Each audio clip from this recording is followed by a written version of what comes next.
If you've been watching my channel over the past year, you'll know that I think the European luxury car industry is clapped. They keep insisting on cheaping out on luxury materials, lacking on build quality, completely dropping the ball when it comes to interior design. And they market these big screens as if it's the next big thing, as if it isn't a cop-out for designing high quality, great feeling, and great looking AC, driving mode, and volume controls. See, everybody was so enamored by all the bright lights and multiple monitors, but me personally, I only thought this was cool for like 10 seconds, like 10 years ago, before I could even drive. As I started to drive all these cars that were decked out with all these features, I realized it was a facade, that the actual interior quality was in decline, that designers were getting entirely too carried away or even too lazy with interior and exterior design. And deep down, while others saw this as the future of automotive design, I knew this fad wouldn't last forever. Hi guys, I'm Shmi and you're watching Vinstagram. While I really want to give myself more credit than I deserve for being profound and predicting the future, I don't think I got it all right. See, I assumed that the most likely outcome after this, and this, then this, is that German manufacturers would finally come to their senses, see reason, and start to step back on how they're letting these screens overrun their interiors. That they would shift towards a more grounded, more conservative design philosophy, and the world would finally start healing.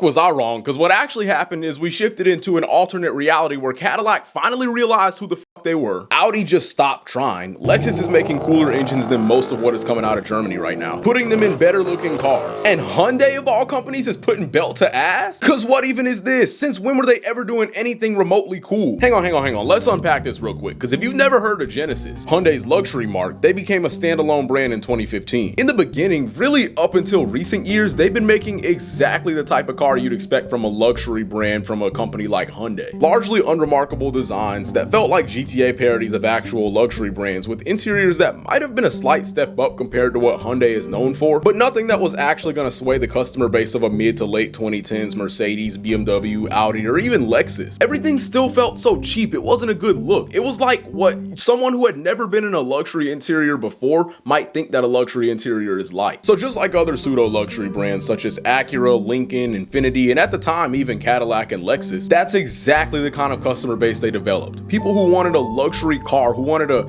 luxury aesthetic, but didn't want to pay luxury money. But then came the 2020s. The luxury market was shifting towards the modern, tech-focused Chinese gaze, which, if we're being real, is not always fundamentally beautiful, and since they made up such a large share of the market, the Western market just had to put up with it. BMW grills got huge. Mercedes started making everything glow in the dark to hide the fact that they use cheap plastic on everything. Jaguar had to go and just... and Audi, and the entire time they were getting more and more expensive. And you know what else could get more and more expensive if we don't put a stop to it? Getting scammed by a random caller from who knows where trying to get a hold of your information and or your money. But you can put a stop to that with Aura, the sponsor of today's video. How does it make you feel knowing that your personal information is out there on the internet, just available for purchase, and it's probably being bought by all kinds of people with questionable morals and malicious intent? These data brokers make billions of dollars off your personal information, and they don't make any effort to stop scammers, spammers, and stalkers from buying it. That's exactly why everybody has to deal with these scammers on your phone talking about expired insurance, or in my case, hit me on WhatsApp from a +91 country code with an ABG profile picture like we're already friends or something. But Aura protects your privacy by identifying these data brokers and automatically removing your info from their websites. And there are other services that do the same thing, but when you look at something like Delete Me or Incogni, I just don't think you get the same value. Aura insures you for up to $5 million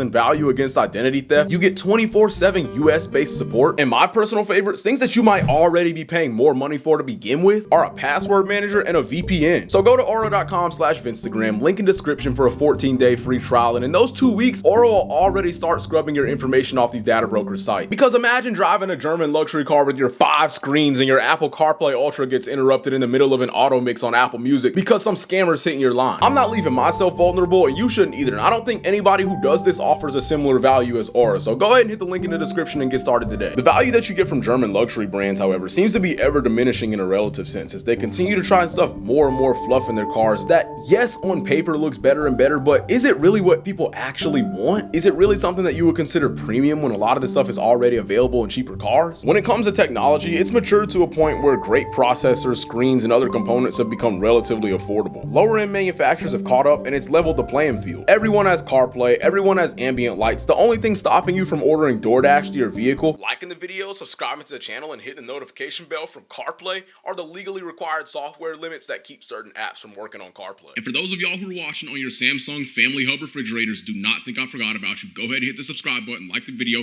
turn the notification bell on. Let's get back to it. Lower-end manufacturers were slowly getting better, generation after generation, while German brands were becoming complacent. Lexus was building cars that, believe it or not, weren't based on a Toyota chassis, and they were doing it really well. They had the same reliable drivetrains that we know and love, and they offered interiors that were at the very least only slightly worse than Mercedes, and at the very best much better than Mercedes. And sometimes they came with engines that were much cooler than Mercedes at a price point where the comparable Mercedes came with the 4-cylinder that they keep trying to convince you is cool for $100,000. But this video is not about Lexus. It's like Hyundai moved to Miami, learned day trading, started selling a course, got rich, got hot, got the penthouse, and really took over the game because the Genesis brand, and I never thought I'd be saying this like 10 years ago, is actually kind of cool. They really honed in their design language in a way that I didn't initially prefer, but also doesn't really feel like it's blatantly copying anyone. The headlight and taillight design is more recognizable as a Genesis than BMWs of late. The cars are competitively priced with German luxury cars. The most powerful engines are about on par with an M340i, and the interiors are surprisingly good, very focused, very driver-centric. Something that Europe did really good at one point, but they seem to have lost the plot. Right now, I think Genesis is certainly primed to officially break into that actual luxury sector and really be seen as a true luxury brand. And while some of y'all might say that Genesis is doomed to being some pseudo luxury brand because it's just a fancy Hyundai,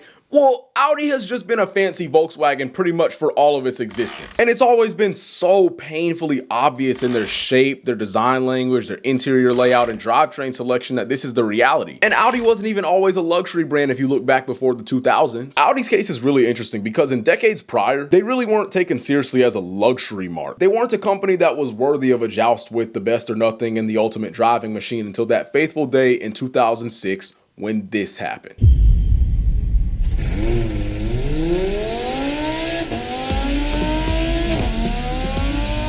The R8 put Audi on the map. It was everything that the Volkswagen subsidiary needed to elevate the caliber of car they offered, as well as their public image. And currently, it's everything that Genesis is missing. A purpose-built sports car with a luxury interior that introduces an innovation that changes the industry in some way, shape, or form, a high cylinder count engine with an exotic exhaust note, and a sleek body that wears the current design language in a way that turns it into something iconic, something memorable, something that will be sought after for decades to follow, something that will be severely missed when it's gone, that creates a space that didn't previously exist in the industry, but that other manufacturers will fight to fill if it goes away. They need that high-end, exclusive, aspirational halo car that makes no sacrifices, but makes everyone wish they had one. Better yet, makes everyone wish they could afford to have one as a part of an elevated lifestyle that they aspire towards. Also, they need a performance line that's akin to AMG, BMW M, or Alfa Quadrifoglio. And it cannot be some half-assed Type S line like Acura is doing. Luckily, Genesis isn't suffering through the same mistakes that'll banish brands like Infiniti, Lincoln, and Volvo to pseudo-luxury purgatory forever. They, unlike these companies, do not lack self-awareness. They understand where they stand in the market. They see the progress they've made, but they also see the progress that they need to continue to make. Because like any up-and-coming luxury brand, you need to make something cooler, better, and more innovative than current luxury brands to be welcomed into that space. Because I don't think anyone gets welcomed into that space. You have to force your way in and make the market respect your presence. This industry, like many others, are cutthroat. We've especially recently seen many car companies come and go. So you need to offer a product, an image, an idea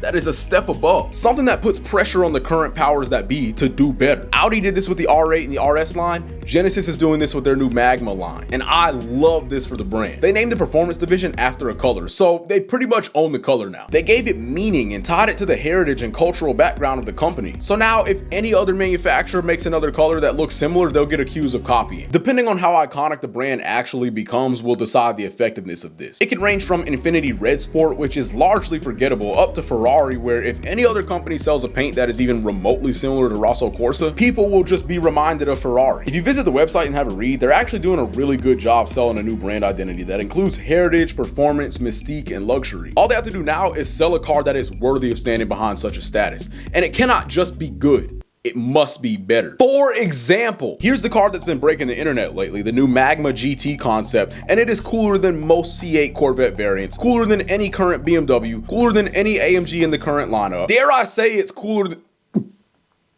It's cooler than a 911. Supposedly, it's gonna have a twin-turbo 3.2-liter V8 derived from the 4-cylinder engine used in their i20 rally car. And while some of y'all might hear 3.2-liter V8 and think small, underwhelming, weak, I think exotic sounding, high revving with a broad torque curve that's going to cater to some very nice driving characteristics that we've been missing in a lot of enthusiast cars lately. Some people say that it looks like a GTA 5 Koenigsegg Jesko parody, and to that I say, actually, this is a Koenigsegg Jesko parody in GTA 5, and the only actual reason I think people are making that comparison is because of the shape of the front canopy. The fenders on this car certainly look a bit curvier, the proportions are quite different, and it's actually going to end up being longer and wider. And even if that doesn't translate to better performance in a Koenigsegg Jesko, which I don't think anybody's actually expecting, I think it's going to offer some larger than life proportions in comparison. It also just adopts the current Genesis design language so well that it's just easy to forget the Koenigsegg similarities after a while. Just give it a chance, and this isn't even the only sports car coming to Genesis Magma performance sub-brand. The Magma GT has been confirmed to be on its way into production sooner than later. They want to race this car in GT3, and homologation rules state that a road car has to exist to be eligible to race in that class. And I think production is supposed to begin in like 2028. However, there's another concept that isn't yet confirmed, and the Germans really need to pay attention. I thought I hated modern, more avant-garde design, but it might just be that the Germans aren't doing it right. Because look at the Genesis X Grand Berlinetta. It's punchy, even a bit obnoxious, but it still maintains proportions that are absolutely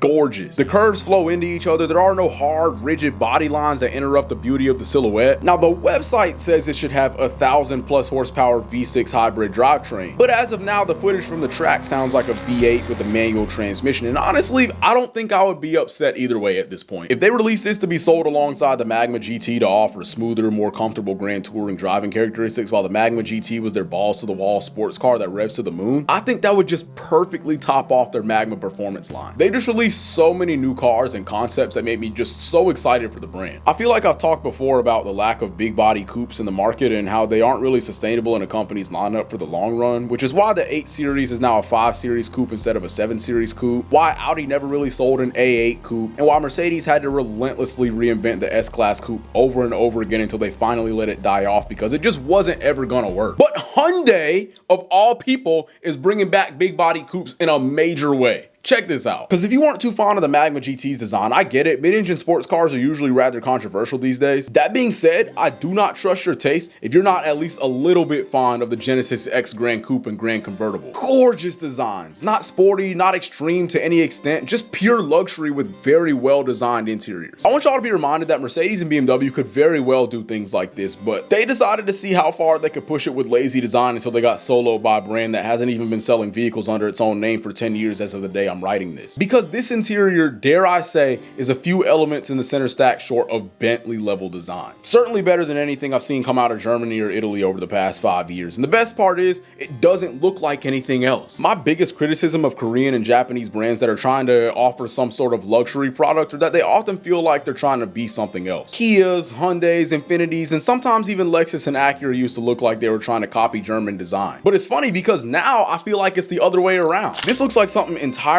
new, yet it just has ratios and certain principles that look so good regardless of the fact that it came out of Hyundai. You simply cannot deny the beauty of something like this. Genesis becoming the meta for automotive design was not in my 2020s bingo, because did y'all think that was it? They also have this SUV which admittedly does look a little bit like a Mercedes GLS. Certainly a rough concept too, but it still looks incredible. They have a very real car that'll be making its way into production, the GV60 Magma. Unfortunately, it's only coming as an electric car, but it looks better than the BMW competitor. The Porsche competitor is also electric, and it doesn't look this good, and it has less power. And BMW, how did y'all let Genesis make a G80 and it looks better than the BMW G80? That should have did something to y'all's soul. And it has 500 horsepower, and it has a better interior design. If this car comes out sounding better, pack it up. Then they have an EV version that's probably finna beat the brakes off the i4 and i5 while making fake engine sounds with fake shift points and shit. And some of y'all are probably wondering how Hyundai and Genesis got so good all of a sudden. It's because they stole the guys who made BMW and BMW M. For the record, I harbor vehement hate and malice towards earlier Genesis adjacent models as well as the early Genesis brand. I think they need to do a buyback program where they just like take them all and just like They just explode them. But these new cars should really be lighting a fire under the asses of these European auto manufacturers. I feel like somewhere on my channel the commenter claimed that I had a Eurocentric bias when it came to luxury cars, supercars, etc. Nah, I think I'm just more comfortable with the fact that the luxury market has a bias against brands that might be just as good on paper, but they aren't luxury brands. And to break into that market, you can't be just as good. You can't be good enough. You need to be better. You need to be more interesting. You can't offer something that you saw the current luxury companies were offering 5 years ago. Spend 5 years developing a similar feature or design for your company and expect a seat at the table. You can't expect to be doing the exact same thing they're doing and be spoken of in the same manner. You have to do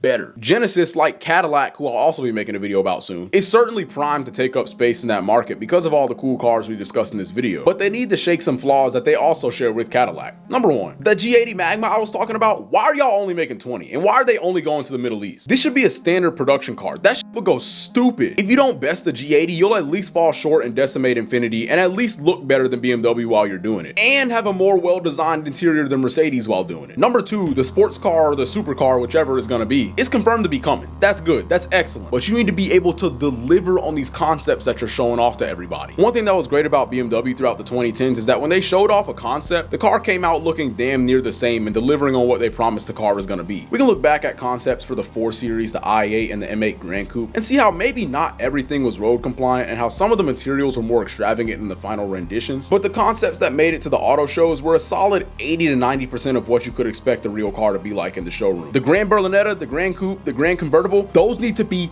damn close to the concepts. They need to exist, preferably before Cadillac manages to release a Soleil, whenever that is. And it's okay if they're electric. I think high-end luxury cars being electric is actually totally fine. Honestly, preferable at this point. Number 3, for the cars that still have combustion motors, you need good performance variants with dedicated performance engines. I like the idea with the G80, but the next generation needs to be mass-produced and it needs a cool, rev-happy, over-squared engine that loves throttle input. The Genesis brand also needs a V8 and it needs to just be slightly louder than the AMGs. That's it. That's all. It doesn't need to be super insane, nothing too crazy. It needs to be slightly louder, slightly better sounding than an AMG right now. And if you're gonna put a real combustion engine in the Grand Coupe and Grand Convertible, it has to be V8 or better. We can't be fooling around with a V6 in a vehicle that is supposed to be the pinnacle of Genesis luxury and just justifying it by saying, oh, it has a lot of horsepower from the hybrid drivetrain. The luxury status quo of old is fading, and it seems like the new competition to be watching is between these two companies, Genesis and Cadillac. What they currently offer and what they aim to offer feel kind of symmetrical in ways, and I'm excited for the future of both.